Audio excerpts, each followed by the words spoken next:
Welcome dear students, मैं अभिषेक भारती आप सभी का मेरे यूट्यूब चैनल एबीएस एकेडमिया पे स्वागत करता हूं। आज मैं आपके सामने एसएससी जेईई मेंस के प्रीवियस ईयर क्वेश्चंस को लेके आया हूं, जिसमें हम लोग उन क्वेश्चंस को करेंगे जो कि मैकेनिकल इंजीनियरिंग के पेपर में पूछ रखा है। और जो हमारा आज का टॉपिक होगा वो होगा सिंपल स्ट्रेस एंड स्ट्रेन। तो लेक्चर को स्टार्ट करने से पहले अगर आप मुझसे जुड़ना चाहते हैं तो मेरे Facebook page ABS academia EDU, मेरे दूसरे फेसबुक पेज अभ्यास एकेडमी एमडीपी, मेरे यूट्यूब चैनल एबीएस एकेडमिया को लाइक, फॉलो, सब्सक्राइब कर सकते हैं। इन सब का लिंक्स इस वीडियो के डिस्क्रिप्शन बॉक्स में दे रखा है। अगर आप मेरे टेलीग्राम ग्रुप से भी जुड़ना चाहते हैं तो टेलीग्राम ग्रुप का भी लिंक मैंने वीडियो के नीचे डिस्क्रिप्शन बॉक्स में दे रखा हूं। तो चलिए बिना देर किए हुए लेक्चर को स्टार्ट करते हैं। तो आज हम लोग सिंपल स्ट्रेस एंड स्ट्रेन के टॉपिक को डिस्कस करेंगे, जो कि एसएससी जेईई मेंस में मैकेनिकल के पेपर से मैं उठाया हुआ हूं और ये वीडियो का दूसरा पार्ट है। मतलब कि सिंपल स्ट्रेस स्ट्रेन के कुछ क्वेश्चंस पार्ट 1 में मैं अपने ही यूट्यूब चैनल पे डाल रखा हूं। तो मेरे प्लेलिस्ट में जाकर के, चैनल के प्लेलिस्ट में जाकर के स्ट्रेंथ ऑफ मटेरियल पे चले जाइए, वहां पे आपको वो वीडियो बड़े आसानी से मिल जाएगा। ठीक है, तो ये जो लेक्चर है ये यूजफुल होने वाला है ESC, GATE, SSC JEE, AE JEE and all central and state government job exams. मतलब कि जो भी एग्जाम जिसमें भी technical questions, strength of material से रिलेटेड क्वेश्चंस पूछे जाते हैं, वहां पे ये जरूर यूजफुल होगा। तो चलिए लेक्चर को अब हम लोग स्टार्ट करते हैं। तो डियर बच्चों, आज हम इस वीडियो में 3 क्वेश्चंस पे बात करेंगे। ये जो पहला क्वेश्चन है, पहले क्वेश्चन को देखिए, बोल रखा है explain the salient features and behaviour of stress strain curve for a tensile material with the figure. मतलब एक फिगर ड्रॉ करके हमें स्ट्रेस स्ट्रेन कर्व किसी टेंसाइल मटेरियल का फिगर बनाना है और उसके सारे फीचर्स, कुछ इंपॉर्टेंट पॉइंट या उसके बिहेवियर को डिस्कस करना है, लिखना है, पूरी डिटेल में लिखना है। ये क्वेश्चन 2009 में 10 मार्क्स का पूछ रखा है, 10 मार्क्स का पूछ रखा है। ठीक है, तो अब पहला क्वेश्चन तो आपका थ्योरेटिकल क्वेश्चन है, इसको मैं अभी आगे समझाता हूं। ये दूसरा क्वेश्चन और तीसरा क्वेश्चन, इसको भी मैं आगे डिस्कशन करूंगा। तो ये जो क्वेश्चन है बच्चों, ये क्वेश्चन स्ट्रेन एनर्जी से रिलेटेड है, दूसरा क्वेश्चन एनर्जी से रिलेटेड है और तीसरा क्वेश्चन बार्स इन पैरेलल से रिलेटेड है। और पहला क्वेश्चन आपका थ्योरी है, जिसमें हम लोग स्ट्रेस स्ट्रेन कर्व ड्रॉ करेंगे किसी टेंसाइल मटेरियल को। तो चलिए पहले क्वेश्चन को पहले सॉल्व करते हैं, फिर हम दूसरे और तीसरे क्वेश्चन को भी सॉल्व करेंगे। तो लेक्चर को अंत तक जरूर देखिएगा, वीडियो को लाइक कर दीजिएगा, चैनल को सब्सक्राइब कर दीजिएगा, अपने फ्रेंड्स के बीच में वीडियो को जरूर शेयर कर दीजिएगा। मैं आपके सामने डेली नए नए लेक्चर्स लेके आता रहूंगा, चाहे वो टेक्निकल हो, नॉन टेक्निकल हो, दोनों प्रकार के वीडियोस मैं यहां पे आपके सामने लाऊंगा। तो देखिए, जो पहला क्वेश्चन है उसमें जो हम लोग सॉल्यूशन करेंगे, उसमें हम लोग डिस्कशन करने जा रहे हैं stress strain curve of mild steel in tension test on universal testing machine. अब देखिए, टेंशन टेस्ट पे सबसे बेटर टेंसाइल मटेरियल आपका माइल्ड स्टील ही है। तो अगर हम टेंशन टेस्ट करने जा रहे हैं तो माइल्ड स्टील का टेंशन टेस्ट करेंगे, और ये जो टेस्ट होता है वो किस पे होता है? यूनिवर्सल टेस्टिंग मशीन पे। जब आप टेस्ट करेंगे और जब आप स्ट्रेस स्ट्रेन कर्व को ड्रॉ करेंगे तो पूरा ग्राफ आपका ये बनेगा। ग्राफ को देखने से पहले मैं आपको कुछ और चीजें बताना चाहता हूं, जैसे कि जो हमारा स्पेसिमेन होगा जिसको हम टेस्ट करने जा रहे हैं, वह स्पेसिमेन का जो गेज लेंथ होगा वो 2 इंचेस रखेंगे, डायमीटर को 0.5 इंचेस रखेंगे, लेंथ बाय डायमीटर रेशियो, मतलब गेज लेंथ और जो डाया का रेशियो है वो 4 होगा, जो शेप ऑफ द स्पेसिमेन है वो सिलेंड्रिकल होगा, जो मटेरियल है वो माइल्ड स्टील होगा, और जो टेस्ट का नाम होगा वो टेंशन टेस्ट होगा, और जिस मशीन पे हम टेस्ट करेंगे वो यूनिवर्सल टेस्टिंग मशीन पे करेंगे। तो ग्राफ ड्रॉ करने से पहले ये सारी चीजें हम लोग लिख लेंगे कि टेस्ट स्पेसिमेन स्पेसिफिकेशंस क्या है, टेस्ट का नाम क्या है, मटेरियल का नाम क्या है, मटेरियल का शेप कैसा है, मटेरियल के डायमेंशंस कैसे हैं। ठीक है, अब उसके बाद हम लोग ग्राफ को ड्रॉ करेंगे। तो ये रहा बच्चों पूरा ग्राफ।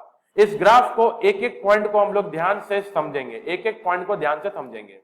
जो सबसे पहला पॉइंट है वो O है, ये 0 है, ये ओरिजिन है, यहां पे कुछ नहीं होता है।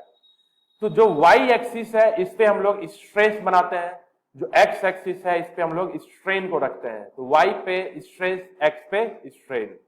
अब ओ से लेके या जीरो से लेके ए तक हमारा ग्राफ क्या होता है, बिल्कुल सीधा होता है, बिल्कुल लीनियर होता है, बिल्कुल स्ट्रेट लाइन होता है। तो ये जो ए पॉइंट है इसको देखो हम लोग यहाँ पे बोलते हैं प्रोपोर्शनल लिमिट। ए जो होता है वो आपका कहलाता है proportional limit. A will be called as proportional limit. Proportional limit किसे बोलते हैं, तो यहां पे देखेंगे प्रोपोर्शनल लिमिट क्या होता है, तो it is the point up to which curve is linear और स्ट्रेट लाइन। ये वो पॉइंट है जहां तक हमारा कर्व लीनियर होगा या स्ट्रेट लाइन होगा। इसी को मैं दूसरी तरीके से भी बोल सकता हूं, या इसी में दूसरा पॉइंट मैं ऐड करता हूं कि it is the point up to which material follows Hooke's law. ये वो पॉइंट है जहां तक मटेरियल हुक्स लॉ को फॉलो करता है। इसी को मैं तीसरे तरीके से बोल सकता हूं, it is the point up to which the slope of the curve is constant. ये वो पॉइंट है जहां तक जो हमारा कर्व है, जो स्ट्रेट लाइन है, उसका जो स्लोप होगा वो कांस्टेंट होगा। ठीक है, इसी को मैं चौथी तरीके से भी बोल सकता हूं, it is the point up to which the material's Young's modulus will be constant. ये वो पॉइंट है जहां तक मटेरियल का यंग्स मॉडुलस कांस्टेंट होगा। तो मैं 4 लाइन बोला लेकिन मैं लिखा एक ही पॉइंट हूं, वो चारों पॉइंट को आप अपने नोट्स में नोट डाउन कर सकते हैं। तो ये वो पॉइंट है जहां तक कर्व लीनियर या स्ट्रेट होता है, जहां तक मटेरियल हुक्स लॉ को फॉलो करता है, जहां तक लाइन का स्लोप कांस्टेंट होता है, जहां तक यंग्स मॉडुलस कांस्टेंट होता है। चारों बात हम यहाँ पे चारों लाइन प्रोपोर्शनल लिमिट के अंदर रख सकते हैं। इतना समझ में आ गया। चलिए चलते हैं अगले पॉइंट पे। अब देखिए ग्राफ को, ग्राफ में देखिए यहां पे मैंने स्लोप दिखा रखा है। देखिए स्लोप दिखा रखा है ना, ये स्लोप दिखा रखा है। स्लोप मतलब कोई भी एक स्ट्रेट लाइन है, कोई भी एक स्ट्रेट लाइन है, अगर मैं उसका स्लोप लिखूंगा तो क्या लिखूंगा, चेंज इन वाई और चेंज इन एक्स। तो चेंज इन वाई क्या है, चेंज इन वाई है चेंज इन स्ट्रेस, और चेंज इन एक्स है आपका चेंज इन स्ट्रेन। तो डी सिग्मा और डी एप्सिलॉन, ये जो डी सिग्मा और डी एप्सिलॉन अगर मैं इसको स्लोप की फॉर्म में लिखूंगा, डीवाई अपॉन डी एक्स के फॉर्म में लिखूंगा, तो ये जो रेशियो मिलेगा ये कांस्टेंट रेशियो देगा, और कांस्टेंट रेशियो रिप्रेजेंट करेगा यंग्स मॉडुलस को। किसको रिप्रेजेंट करेगा, यंग्स मॉडुलस को। देखिए यहां पे मैंने लिख रखा है कि E जो है वो डी सिग्मा और डी एप्सिलॉन का रेशियो है, डी सिग्मा और डी एप्सिलॉन का रेशियो है, जो कि रिप्रेजेंट करता है slope of stress strain curve up to proportional limit. तो अभी तक आपको ए के बारे में, यंग्स मॉडुलस के बारे में समझ में आ गया। अब देखिए ए से हम थोड़ा आगे जाएंगे तो पहुंचेंगे बी, लेकिन ए से बी तक अब लाइन स्ट्रेट नहीं रहेगा, वो कर्व होना शुरू हो जाएगा। बी को हम बोलते हैं इलास्टिक लिमिट, और बी तक देखिए ये जो लिमिट है, रीजन है, उसको हम बोलते हैं इलास्टिक रीजन। और बी से अगर हम इधर जाएंगे तो मिलेगा इलास्टिक स्ट्रेस, सिग्मा ई, इलास्टिक स्ट्रेस। तो बी पॉइंट कहते हैं इलास्टिक लिमिट। बी को हम क्या बोलते हैं, बी को हम बोलते हैं बच्चों इलास्टिक लिमिट। बी होता क्या है, देखिए यहां बी वो पॉइंट है, बी वो पॉइंट है, it is the point up to which material regains is original shape. B वो पॉइंट है जहां तक मटेरियल अपने ओरिजिनल शेप को रीगेन कर सकता है, मतलब लोड को मैं हटाऊंगा तो मटेरियल अपने ओरिजिनल शेप को रीगेन कर लेगा, तो उसको बोलते हैं इलास्टिक लिमिट। ठीक है, और ये इलास्टिक लिमिट के अंदर इलास्टिक रीजन होगा, तो इलास्टिक रीजन में मतलब लोड को हटाइए, मटेरियल अपने ओरिजिनल शेप को रीगेन करेगा। अब बोला है आफ्टर द प्रोपोर्शनल लिमिट, मतलब प्रोपोर्शनल लिमिट के बाद, ए के बाद change in stress is less than change in strain. मतलब चेंज इन स्ट्रेस, जो स्ट्रेस में जो बदलाव है वो कम होता है, और जो स्ट्रेन में जो बदलाव है वो ज्यादा होता है, तो वो रिप्रेजेंट करता है कि रैपिड डिफॉर्मेशन। मतलब ए के बाद बॉडी में डिफॉर्मेशन फास्ट हो जाएगा, डिफॉर्मेशन तेजी से हो जाएगा। ठीक है, तो ये हो गया पॉइंट बी के बारे में, पॉइंट बी के बारे में। अब देखिए बी से थोड़ा और आगे जाएंगे तो पहुंच जाएंगे सी डैश पे। सी डैश कहलाता है आपका अपर यील्ड पॉइंट। सी डैश क्या कहलाता है, अपर यील्ड पॉइंट। यहां देखिए सी डैश को हम बोलते हैं अपर यील्ड पॉइंट। और अपर यील्ड पॉइंट क्या होता है, तो it is the point after which cross sectional area starts decreasing. Upper yield point वो पॉइंट है जिसके बाद मटेरियल का या स्पेसिमेन का एरिया घटना शुरू होता है। तो बोलेंगे सर सी डैश के पहले क्या एरिया घटना शुरू नहीं होता है, तो बच्चों सी डैश के पहले भी एरिया तो घटता है, क्योंकि हम टेंशन लेंथ बढ़ा रहे हैं तो एरिया तो घटेगा, लेकिन सी डैश के पहले लेंथ में चेंजेस बहुत कम होता है, और लेंथ में चेंजेस बहुत कम होता है तो एरिया में चेंजेस नेग्लिजिबल होता है। तो जो चेंजेस हमको नजर आने शुरू होते हैं वो सी डैश के बाद नजर आते हैं। तो ये होता है सी डैश। अब सी डैश से ग्राफ मेरा नीचे उतरने लगेगा और पहुंच जाएंगे सी पे। सी कहलाता है लोअर यील्ड पॉइंट। देखिए सी कहलाता है लोअर यील्ड पॉइंट जो कि एक्चुअल यील्ड पॉइंट है। हम सी को एक्चुअल यील्ड पॉइंट भी बोलते हैं और लोअर यील्ड पॉइंट भी बोलते हैं। तो अगर हम सी से वाई एक्सिस की तरफ जाएंगे तो हमको सिग्मा वाई मिलेगा जो कि यील्ड स्ट्रेस कहलाएगा। क्या कहलाएगा? Yield stress. और सी तक जो रीजन कहलाएगा वो इलास्टोप्लास्टिक रीजन, मतलब बी के बाद, बी से पहले इलास्टिक रीजन, बी के बाद और सी के पहले ये वाला जो रीजन है, ये रीजन कहलाता है इलास्टोप्लास्टिक रीजन। अब सी क्या होता है इसके बारे में देखते हैं। तो देखिए, it is the point after which material goes into yielding. ये वो पॉइंट है जिसके बाद मेटेरियल यील्डिंग में चला जाता है। यील्डिंग का मतलब परमानेंट डिफॉर्मेशन, मतलब सी के बाद मेटेरियल में परमानेंट डिफॉर्मेशन होना शुरू हो जाएगा। It is the point after which strain is continuously increasing without much change in stress. ये वो पॉइंट है जिसके बाद जो स्ट्रेन है वो कॉन्टिन्यूअसली बढ़ता रहेगा without much change in stress, stress को बिना बढ़ाए। देखिए ग्राफ पे अगर जाए तो देखिए सी के बाद हमारा क्या है, सी के बाद हमारा स्ट्रेस लगभग कांस्टेंट हो गया है। जो स्ट्रेस है वो लगभग कांस्टेंट हो गया है और केवल स्ट्रेन बढ़ रहा है। तो सी एक ऐसा पॉइंट है जिसके बाद स्ट्रेन में कॉन्टिन्यूअसली इंक्रीज होता है बट स्ट्रेस में कोई मेजर चेंजेस नहीं होते हैं या चेंज होते ही नहीं है। तो इस रीजन को हम बोलते हैं बच्चों यील्डिंग रीजन। ये रीजन क्या कहलाता है? यील्डिंग रीजन कहलाता है। फिर चलते हैं यहां पे। अब बोला है stress required to start yielding, मतलब यील्डिंग स्टार्ट करने के लिए जो स्ट्रेस के रिक्वायरमेंट है वो ज्यादा होती है टू कंटिन्यू यील्डिंग। मतलब stress required to start yielding, किसी मटेरियल में अगर यील्डिंग स्टार्ट करना हो तो मुझे ज्यादा स्ट्रेस देना पड़ेगा इन कंपैरिजन टू यील्डिंग को कंटिन्यू रखना हो, यील्डिंग को कंटिन्यू रखना हो। तो चलिए तीसरे पॉइंट को फिगर से समझते हैं। यहां देखिए फिगर में, देखिए यील्डिंग स्टार्ट कब हो रहा है बच्चों? यील्डिंग स्टार्ट हो रहा है सी के बाद, यील्डिंग स्टार्ट हो रहा है सी के बाद। लेकिन सी तक पहुंचने के लिए पहले हमको अधिक स्ट्रेस देना होगा ना, पहले हम सी डैश पे जाएंगे तो ही तो हम सी में जाएंगे। तो बोल रहा है किसी मटेरियल में यील्डिंग स्टार्ट कराने के लिए ज्यादा स्ट्रेस की आवश्यकता है। एक बार यील्डिंग स्टार्ट हो गया तो देखिए सी से डी तक स्ट्रेस हमारा क्या है? लगभग कांस्टेंट है। और ये जो कांस्टेंट स्ट्रेस है वो हमारे सी डैश से क्या है? कम है ना, सी डैश ऊपर है और सीडी लाइन नीचे है। तो वही पॉइंट मैं वहां लिख रखा हूं कि stress required to start yielding, yielding कराने के लिए is more than stress required to continue yielding. Yielding को कंटिन्यू रखने में जितना स्ट्रेस चाहिए उससे ज्यादा स्ट्रेस हमें यील्डिंग को स्टार्ट कराते वक्त एक बार स्ट्रेस देना होगा। तो यहां तक आपको सब कुछ समझ में आ गया। तो ग्राफ में देखिए ओरिजिन से लेके ए प्रोपोर्शनल लिमिट, ए के बाद B elastic limit, elastic limit से इधर गए इलास्टिक स्ट्रेस, इलास्टिक लिमिट के नीचे गए इलास्टिक रीजन, ओ से ए का स्लोप कांस्टेंट है जो कि यंग्स मॉडुलस कहलाता है। ठीक है, फिर बी के ऊपर गए सी डैश अपर यील्ड पॉइंट। अपर यील्ड वो पॉइंट है जहां के बाद एरिया घटना शुरू हो जाता है। फिर हम सी डैश से नीचे जाएंगे सी, सी है lower yield point which is actual yield point.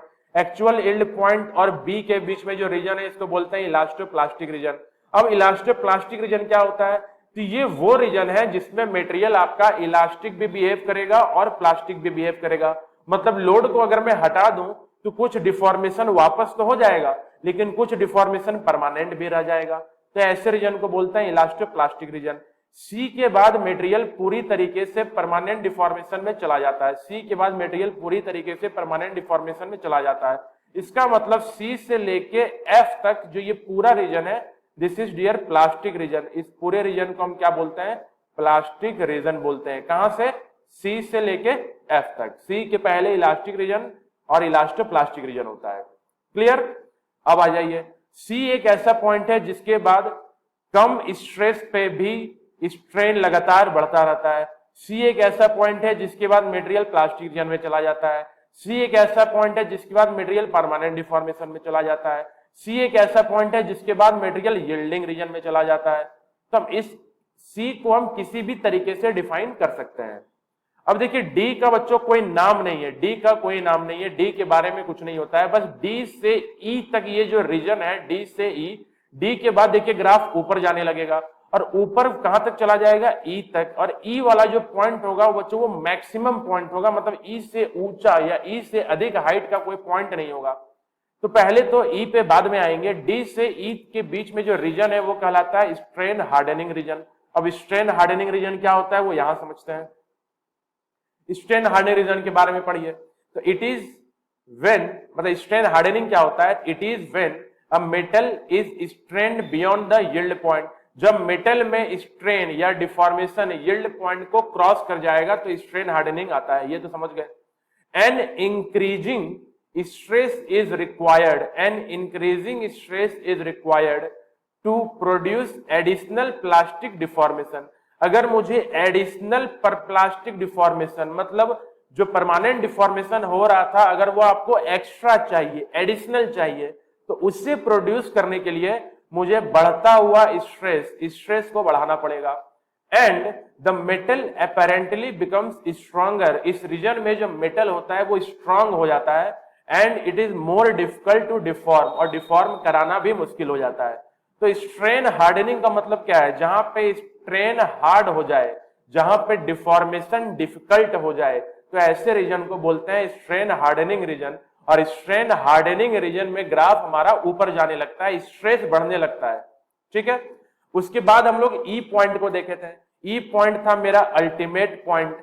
E is the ultimate point, जो कहलाता है it is maximum stress point of the material. या माइल्ड स्टील में जब हम टेंशन टेस्ट करेंगे तो जो सबसे ज्यादा स्ट्रेस आपको मिलेगा वो पॉइंट ई पे मिलेगा। अब मैक्सिमम स्ट्रेस पॉइंट को हम अल्टीमेट स्ट्रेंथ भी बोलते हैं। क्या बोलते हैं, अल्टीमेट स्ट्रेंथ। अब टेंसाइल टेस्ट कर रहे हो तो अल्टीमेट टेंसाइल स्ट्रेंथ बोल देंगे। कंप्रेसिव टेस्ट कर रहे हैं तो अल्टीमेट कंप्रेसिव स्ट्रेंथ बोल देंगे। तो अल्टीमेट स्ट्रेंथ का जो फॉर्मूला होता है वो होता है मैक्सिमम लोड, मतलब उस बॉडी पे जो सबसे ज्यादा लोड लगाया गया था, maximum load upon original cross sectional area. जो बॉडी या स्पेसिमेन है उसका ओरिजिनल क्रॉस सेक्शनल एरिया। तो अगर मैक्सिमम लोड को ओरिजिनल एरिया से हम डिवाइड कर दें तो आपको मैक्सिमम स्ट्रेस मिल जाएगा, और वही मैक्सिमम स्ट्रेस कहलाता है अल्टीमेट स्ट्रेंथ। अगर टेंसाइल टेस्ट है तो अल्टीमेट टेंसाइल स्ट्रेंथ। ठीक है, अब चले जाइए ग्राफ पे। ई समझ में आ गया। अब देखिए ई के बाद ग्राफ फिर नीचे उतरने लगता है। ई के बाद ग्राफ नीचे उतरने लगता है जो कि कहलाता है नेकिंग रीजन, जो कि कहलाता है नेकिंग रीजन। नेकिंग रीजन में मटेरियल बीच से पतला होने लगता है, और पतला होते होते पॉइंट एफ पे जाके वो टूट जाता है। एफ को हम बोलते हैं फ्रैक्चर पॉइंट।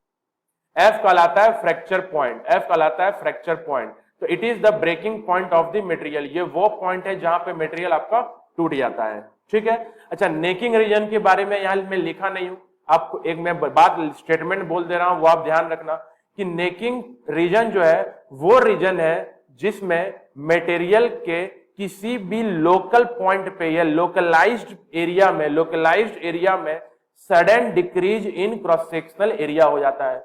जैसे कि मान लीजिए स्पेसिमेन आपका सिलेंड्रिकल है, स्पेसिमेन आपका सिलेंड्रिकल है, आपने इसको दोनों साइड से खींचा, टेंशन टेस्ट दिया, तो मटेरियल बीच से इस प्रकार से पतला होने लगा। हमारे गर्दन की तरह, जैसे गर्दन बीच में पतला होता है उसी प्रकार से पतला होने लगे, तो इसको हम बोलते हैं नेकिंग। यही कहलाता है नेकिंग। तो नेकिंग क्या होता है, तो नेकिंग वो रीजन है जो अल्टीमेट पॉइंट के बाद आता है। इस रीजन में मटेरियल के किसी पॉइंट पे cross sectional area sudden decrease होना शुरू हो जाता है, इसको हम बोलते हैं नेकिंग। और नेकिंग की खासियत है, नेकिंग हमेशा डक्टाइल मटेरियल में ही मिलेगा। नेकिंग हमेशा डक्टाइल मटेरियल में मिलेगा, मतलब नेकिंग प्रॉपर्टी डक्टाइल मटेरियल के साथ ही होता है। ठीक है, तो यहां तक हो गया। तो ये पूरा स्ट्रेस स्ट्रेन कर्व आप समझ गए। तो कुछ एक्स्ट्रा चीजें यहाँ पे जो भी है मैं सब बता दिया। देखिए ग्राफ में इलास्टिक लिमिट क्या होता है, इलास्टोप्लास्टिक क्या होता है, yielding region, strain hardening region, necking region. Yielding, strain hardening, necking तीनों मिलकर बनाते हैं प्लास्टिक रीजन। एफ पे मटेरियल टूट जाता है, ई पे मटेरियल के पास सबसे ज्यादा स्ट्रेस होता है, डी कुछ नहीं है। ई के बाद मटेरियल परमानेंट डिफॉर्मेशन में जाता है, सी डैश के बाद मटेरियल का एरिया घटना शुरू होता है, बी तक मटेरियल इलास्टिक रीजन में रहता है, और ए तक मटेरियल हुक्स लॉ को फॉलो करता है। अब देखते हैं आगे। यहाँ कुछ और पॉइंट्स हैं, जैसे A B C D E F क्या होता है ये तो मैं बता ही दिया। ई क्या है, Young's modulus change in stress और चेंज इन स्ट्रेन का रेशियो है, जो कि slope of stress strain curve to proportional limit है। स्पेसिमेन के स्पेसिफिकेशंस मैंने यहाँ पे आपको बता दिए। अब यहाँ एक चीज और है कि the data recorded is in the form of load and deformation. मतलब यूनिवर्सल टेस्टिंग मशीन पे आप स्पेसिमेन को सेट करते हैं, और दोनों तरफ से हमने टेंसाइल लोड को बढ़ाना शुरू करता है। तो हमारे पास एक स्क्रीन होता है जिसमें हमें लोड दिखता है और चेंज इन लेंथ दिखता है। तो हम लोड के अलग अलग डेटा लिख लेते हैं, चेंज इन लेंथ के अलग अलग डेटा लिख लेते हैं। तो जो यूनिवर्सल टेस्टिंग मशीन में जो आप टेंशन टेस्ट कर रहे हो, उसमें जो डेटा आप रिकॉर्ड कर रहे हो, वो डेटा लोड और चेंज इन लेंथ, लोड और डिफॉर्मेशन की फॉर्म में होता है। अब हम करते क्या है कि लोड को ओरिजिनल एरिया से डिवाइड कर देते हैं, तो हर लोड का स्ट्रेस मिल जाता है, और चेंज इन लेंथ को ओरिजिनल लेंथ से डिवाइड कर देते हैं, तो हर पॉइंट का स्ट्रेन मिल जाता है, और फाइनली हम स्ट्रेस वर्सेस स्ट्रेन का ग्राफ ड्रॉ करते हैं। ठीक है, प्रोपोर्शनल लिमिट क्या होता है बता दिया, इलास्टिक लिमिट, अपर एल्ड पॉइंट, ये सब मैं बता दिया हूँ, एक्स को एक्सप्लेन कर दिया हूँ। लोअर एल्ड पॉइंट क्या है, स्ट्रेन हार्डनिंग क्या है, ये भी कंप्लीट है। अल्टीमेट पॉइंट क्या है, फ्रैक्चर पॉइंट क्या है, अल्टीमेट स्ट्रेंथ क्या है, ये भी कंप्लीट है। अब कुछ चीजें जैसे वाई एक्सिस पे मैं कुछ पॉइंट्स लिख रखा था, जैसे सिग्मा ई होता है elastic strength, sigma Y yield strength, sigma U ultimate strength. Sigma E और सिग्मा वाई लगभग एक दूसरे के क्लोज होते हैं, जो कि होता है 250 मेगापास्कल के बराबर। सिग्मा यू होता है 400 मेगापास्कल के बराबर, और ये जो डेटा है ये माइल्ड स्टील का टेंशन टेस्ट के लिए है। तो जो क्वेश्चन अगर आपसे ये मेंस में कभी फ्यूचर में पूछेगा, तो आपको ग्राफ बनाना है और सारे पॉइंट्स लिख देने हैं जैसे मैंने लिखा हुआ है। कुछ पॉइंट जो मैं अलग से बताया हूं उसको भी नोट डाउन कर देना है, तो आपको फुल मार्क्स यहां से मिलेंगे। तो आई होप आप अब जिंदगी में कभी स्ट्रेस स्ट्रेन कर्व आप नहीं भूलोगे, और इससे ज्यादा आपको समझने की जरूरत भी नहीं है, इतना ही आपके लिए जरूरी है और इतना ही समझेंगे।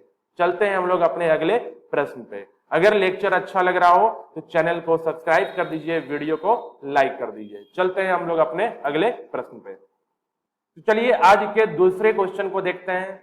ये question SSC JE mains mechanical paper के 2010 में 7 नंबर का पूछ रखा है। क्वेश्चन को ध्यान से पढ़ेंगे। A steel bar of rectangular section 50 mm into 30 mm and length 1.5 meter is subjected to a gradually applied load of 150 kilonewton. Find the strain energy stored in the bar. If the elastic limit of the material of the bar is 150 Newton per mm square, proceed to determine the proof resilience and modulus of resilience. Take E is equal to 2 into 10 to the power 5 newton पर M square. ये जो है ये 10 to the power 5 है, यहाँ पे जो है ये है आपका 10 टू द पावर 5 न्यूटन पर एम स्क्वायर, 2 इंटू 10 पर 5 न्यूटन पर एम स्क्वायर। तो देखिए इस क्वेश्चन को पढ़ के मुझे ये समझ में आ रहा है कि ये क्वेश्चन स्ट्रेन एनर्जी से रिलेटेड है, स्ट्रेन एनर्जी से रिलेटेड है। सबसे पहले जो डेटा गिवन है मैं उसको लिख लेता हूं। एक रेक्टेंगुलर सेक्शन बार है स्टील का, जिसका एरिया दे रखा है 50 mm इंटू 30 mm, मतलब area of the cross section is 50 into 30 mm square. Area निकल गया मेरा, ठीक है। अब लेंथ है 1.5 मीटर, इसको कन्वर्ट कर देंगे mm में, तो 1.5 इंटू 10 क्यूब mm हो गया, ये लेंथ आ गया। अब बोल रहा है subjected to a gradually applied load of 150 kilo newton. Load आपका दे रखा है 150 किलो न्यूटन, कन्वर्ट कर देंगे न्यूटन में, 150 इंटू 10 क्यूब न्यूटन। बोला find the strain energy in the bar. अब क्वेश्चन को मैं यहीं पे रुक जाऊंगा, पहले इतना सॉल्व कर लूंगा। सबसे पहले आपसे स्ट्रेन एनर्जी पूछा है, और आपको पता है कि स्ट्रेन एनर्जी के बहुत सारे फॉर्मूला होते हैं, लेकिन जो फॉर्मूला यहाँ पे अप्लाई होगा उस फॉर्मूला में P होना चाहिए, L होना चाहिए और A होना चाहिए। तो स्ट्रेन एनर्जी का फॉर्मूला इससे मिलता जुलता होता है P square L upon 2AE, P square L upon 2AE। Values को पुट करना शुरू करिए। P है देखिए आपका 150 और 3 क्यूब हो गया, 10 क्यूब का होल स्क्वायर, P स्क्वायर हो गया। लेंथ है 1.5 into 10 cube, 1.5 into 10 cube divided by 2 into area आपको पता है 5 इंटू 3 1500 हो गया, ये 1500 इंटू यंग्स मॉडुलस देखिए क्वेश्चन में दे रखा है 2 इंटू 10 टू द पावर 5। अब जब मैं इसको सॉल्व करूंगा तो मुझे एनर्जी का फॉर्मूला या एनर्जी का रिजल्ट निकल जाएगा। यहां से आएगा 56250, और क्योंकि एनर्जी का यूनिट बच्चों न्यूटन मीटर होता है, एनर्जी का यूनिट होता है न्यूटन मीटर, बट मैंने यहां सारे डायमेंशंस को mm में रखा है, तो आंसर जो आएगा वो न्यूटन mm में आएगा। और अगर मैं इसको मीटर में कन्वर्ट करना चाहता हूं तो मैं इसको लिख दूंगा 56.25 जूल या न्यूटन मीटर। 56.25 न्यूटन मीटर लिखो या जूल लिख दो। तो पहला पार्ट इसका सॉल्व हो गया कि find the strain energy. Energy का फॉर्मूला P²L/2AE, PLAE दे रखा है, वैल्यूज को पुट करें, आंसर आ गया 56.25। अब क्वेश्चन के अगले पार्ट को देखिए। बोला है if the elastic limit of the material of the bar is 150 newton पर एमएम स्क्वायर। अच्छा, elastic limit of the bar बोला है, तो इलास्टिक लिमिट पे क्या होगा? तो इलास्टिक लिमिट पे लोड भी हो सकता है, डिफॉर्मेशन भी हो सकता है, स्ट्रेस भी हो सकता है, स्ट्रेन भी हो सकता है, यहाँ मेंशन तो नहीं करा है। तो यूनिट से मुझे समझ में आएगा कि ये यूनिट देखिए न्यूटन पर एमएम स्क्वायर है, और न्यूटन पर एमएम स्क्वायर लोड का यूनिट हो नहीं सकता है, डिफॉर्मेशन का यूनिट हो नहीं सकता है, स्ट्रेन का यूनिट हो नहीं सकता है। तो ये यूनिट किसका है बच्चों? स्ट्रेस का। मतलब जो इलास्टिक लिमिट है बच्चों वो स्ट्रेस दे रखा है इलास्टिक लिमिट का, और स्ट्रेस दे रखा है इलास्टिक लिमिट का कितना? तो 150 न्यूटन पर एमएम स्क्वायर, 150 न्यूटन पर एमएम स्क्वायर। अब देखिए बोला है proceed to determine the proof resilience. अब बच्चों प्रूफ रेजिलियंस क्या होता है? तो प्रूफ रेजिलियंस होता है एनर्जी एट इलास्टिक लिमिट, और इलास्टिक लिमिट का स्ट्रेस पता है। प्रूफ रेजिलियंस का फॉर्मूला हो जाएगा इलास्टिक लिमिट पे जो स्ट्रेस है उसका square divided by 2E into volume, और वॉल्यूम हो जाएगा आपका area into length, cross sectional area into length. Values put करिए, स्ट्रेस हो गया 150 और उसका स्क्वायर इंटू एरिया था आपका 1500 इंटू लेंथ था 1.5 into 10 cube divided by 2 into Young's modulus कितना दे रखा था? यंग्स मॉडुलस था 2 into 10 to the power 5, 2 into 10 to the power 5। अब इसको सॉल्व कर लेंगे, आपका प्रूफ रेजिलियंस आ जाएगा जो कि होगा क्या आएगा आपका 126562.5। क्योंकि प्रूफ रेजिलियंस भी एनर्जी और एनर्जी का यूनिट होता है न्यूटन मीटर, बट सारे डायमेंशन मैंने एमएम में लिखे हैं तो न्यूटन एमएम आएगा। अब अगर मुझे इसको न्यूटन मीटर में लिखना है तो 3 डेसिमल पीछे चला जाऊंगा, तो 126.56 न्यूटन मीटर, या इसको मैं बोल सकता हूं जूल। तो 126.56 आ गया आपका प्रूफ रेजिलियंस। अब देखिए पूछ रखा है कि मॉड्यूलस ऑफ रेजिलियंस। अब मॉड्यूलस ऑफ रेजिलियंस क्या होता है? तो जो मॉड्यूलस ऑफ रेजिलियंस होता है वो होता है आपका proof resilience per unit volume, proof resilience per unit volume. तो प्रूफ रेजिलियंस कितना आया था? तो प्रूफ रेजिलियंस आया था 126562.5, 1266562.5 डिवाइडेड बाय वॉल्यूम है आपका 1500 which is area into length है आपका 1.5 इंटू 10 क्यूब। यूनिट का ध्यान रखना है, अगर आप ऊपर न्यूटन एमएम दे रहे हैं तो नीचे भी न्यूटन एमएम वाला ही होना चाहिए, ठीक है? मतलब सारे डायमेंशन न्यूटन और एमएम में होने चाहिए। ये आएगा आपका 0.05625। रेजिलियंस होता है न्यूटन पर मीटर स्क्वायर, न्यूटन पर मीटर स्क्वायर, लेकिन सारे डायमेंशन मैंने एमएम में रखे हैं, तो आंसर जो आएगा आपका होगा न्यूटन पर एमएम स्क्वायर। तो ये रहा ये प्रश्न का पूरा सॉल्यूशन। तो अगर आप इतना करेंगे तो आपको फुल मार्क्स मिलेगा। तो क्वेश्चन में सबसे पहले लोड, लेंथ और एरिया से एनर्जी पूछा है, P²L/2A के फॉर्मूला को यूज करेंगे। फिर आपसे प्रूफ रेजिलियंस पूछा है जो कि σ²/2E इंटू वॉल्यूम को यूज करेंगे, और सिग्मा इलास्टिक लिमिट का दे रखा है। फिर आपसे मॉड्यूलस ऑफ रेजिलियंस पूछा है जो कि proof resilience per unit volume होता है।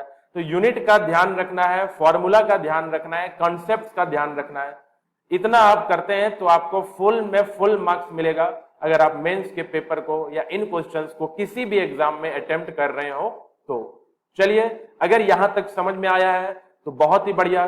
चलते हैं हम लोग अपने अगले प्रश्न पे। चलिए देखते हैं आज के तीसरे प्रश्न को। क्वेश्चन ये जो है ये 2012 SSC JE mains mechanical paper में 15 मार्क्स का पूछ रखा है। क्वेश्चन को ध्यान से पढ़िए। A steel rod of cross-sectional area 2000 mm square and 2 brass rods each of cross-sectional area 1200 mm square together support a load of 500 kilonewton as shown in the following figure. Find the stresses in the rods. Take E for steel 2 into 10 to the power 5 Newton per mm square and E for brass 1 into 10 to the power 5 Newton per mm square.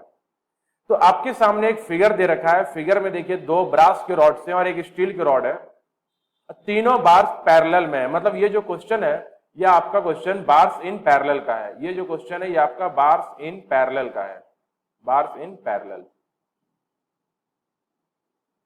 इसमें देखिए brass, steel और brass तीनों का cross sectional area आपको दे रखा है और एक लोड 500 किलोन्यूटन जो इस पूरे बॉडी पे आ रहा है वो दे रखा है और तीनों ही रॉड्स के लेंथ दे रखे हैं। जैसे 300 mm ब्रास का लेंथ है और स्टील का लेंथ है 300 प्लस 100 400 mm।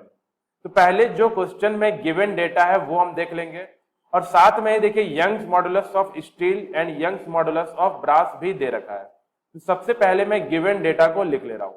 तो देखिए क्रॉस सेक्शनल एरिया है, अगर मैं सॉल्यूशन पे जाऊं तो सबसे पहले एरिया ऑफ स्टील गिवन है 2000 mm स्क्वायर,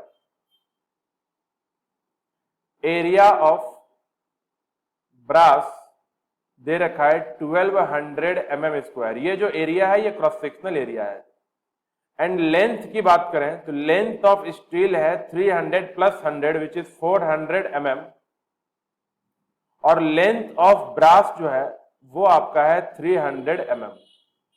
ठीक है, अब देखिए यंग्स मॉडुलस ऑफ स्टील जो है वो दे रखा है 2 × 10⁵ न्यूटन पर mm square and Young's modulus of brass जो है वो है 1 × 10⁵ न्यूटन पर mm स्क्वायर।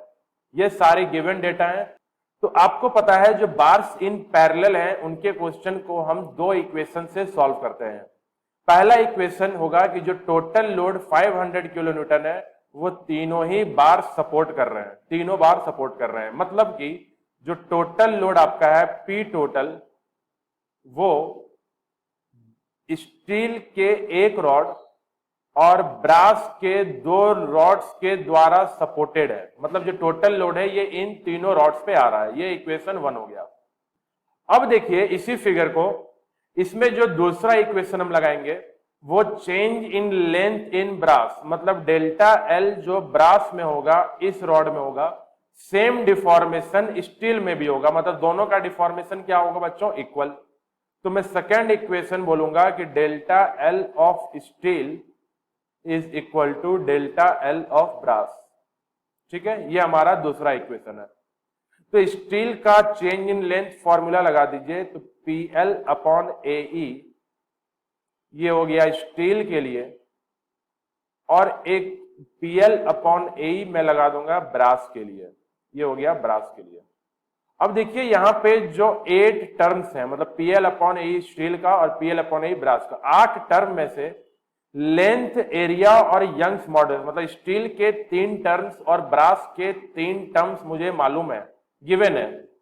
लोड नहीं मालूम है, मतलब लोड स्टील कितना लेगा और लोड ब्रास कितना लेगा इसके बारे में मुझे आइडिया अभी नहीं है, उसी को तो सॉल्व करना है। और वही इक्वेशन को सॉल्व करने के लिए, मतलब लोड को सॉल्व करने के लिए मैंने ये दूसरा इक्वेशन को यूज करा है जो कि आपका कहलाता है कॉम्पैटिबिलिटी इक्वेशन। तो एक काम करिए, इस इक्वेशन से जो लोड्स हैं वो को एक तरफ ले आइए और एरिया, लेंथ, यंग्स मॉडुलस को इक्वल टू के दूसरे की तरफ ले जाइए। तो हम बोल सकते हैं कि load of steel divided by load of brass is equal to area of steel divided by area of brass into Young's modulus of steel divided by Young's modulus of brass into length of brass divided by length of steel. तो ये मैं equation यहां से लिख रहा हूं, length, steel के length को इधर लाया तो नीचे चला गया और एरिया और यंग्स मॉडुलस को इधर लाया तो ये ब्रास के ऊपर चला गया। ठीक है, अब डेटा पुट करिए। देखिए एरिया ऑफ स्टील कितना है 2000, एरिया ऑफ ब्रास कितना है 1200।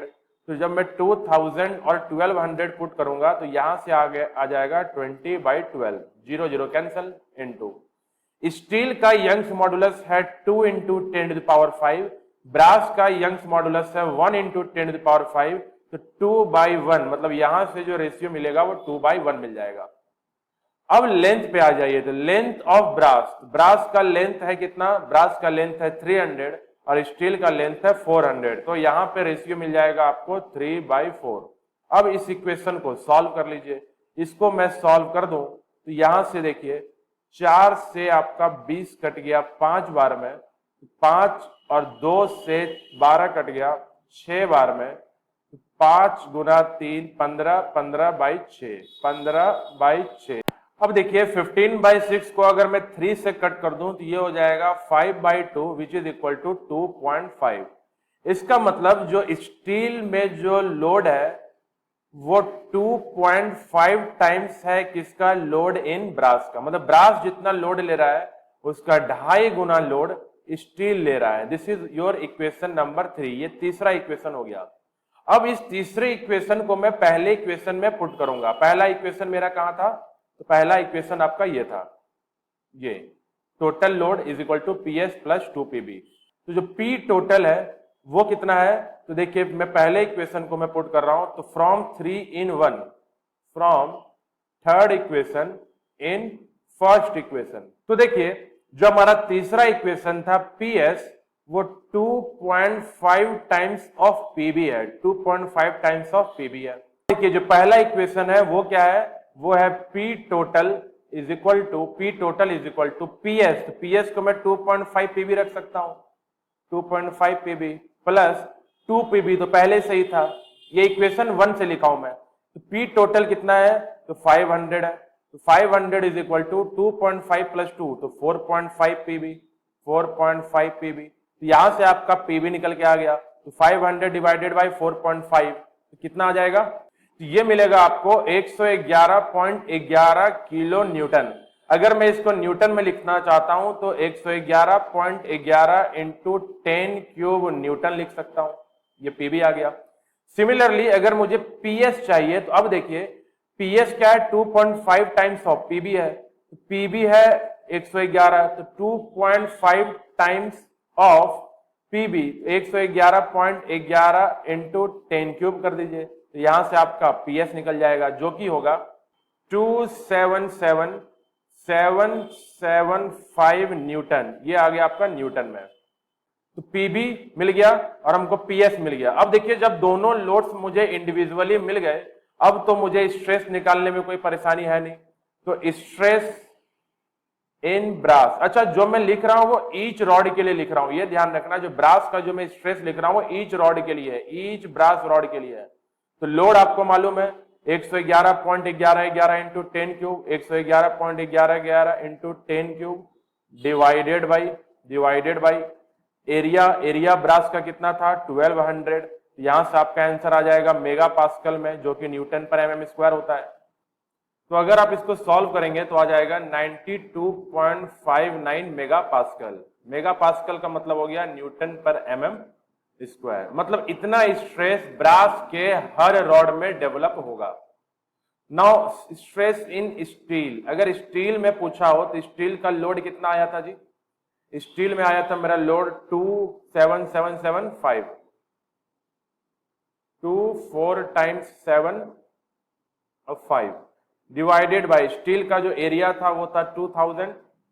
इसको भी आप सॉल्व कर सकते हैं, तो ये आ जाएगा आपका 138.88 मेगा पास्कल, जिसको कि आप बोलते हो न्यूटन पर mm स्क्वायर। तो ये था आपका क्वेश्चन, ये दोनों आंसर हैं।